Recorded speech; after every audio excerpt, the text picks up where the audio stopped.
Well, leaders with the Maryland Consumer Freedom Coalition say Maryland is one of 4 states where you cannot buy alcohol at the grocery store. They say a lot of people would like to see that change, and they believe Marylanders should have that convenience, but some small businesses are not on board.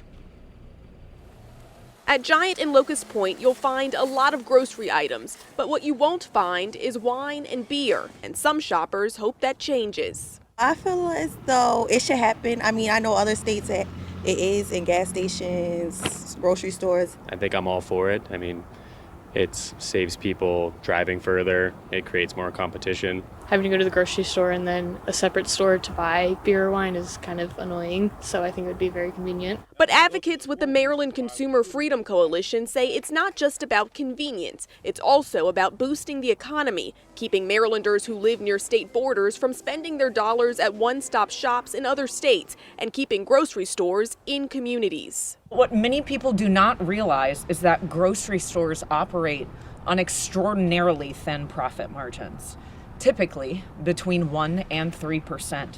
One of the issues that we're facing across the state of Maryland, we are seeing grocery stores close. In order for us to be able to stabilize communities so they can have the grocery stores that they deserve and need, beer and wine in these stores can be the lift that they need in order to make sure that their margins are in a place where they can stay where they are. But owners at the Wine Source in Hamden worry wine and beer sales at grocery stores could kill their business.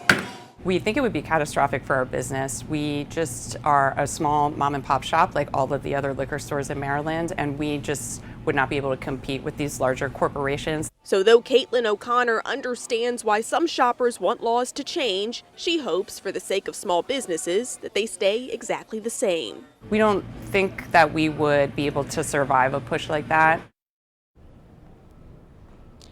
And Delegate Marlon Ampry, who you just heard from, and advocates say that they understand the concerns that small businesses have, but that there will be protections in the legislation, from the licensing to how close grocery stores that want to sell wine and beer can be to existing liquor stores. Ampry says he is going to revisit this legislation. Him and his fellow colleagues will revisit this legislation in the next session. For now, reporting live here in Locust Point, I'm Brianna Ross, WBAL TV 11 News.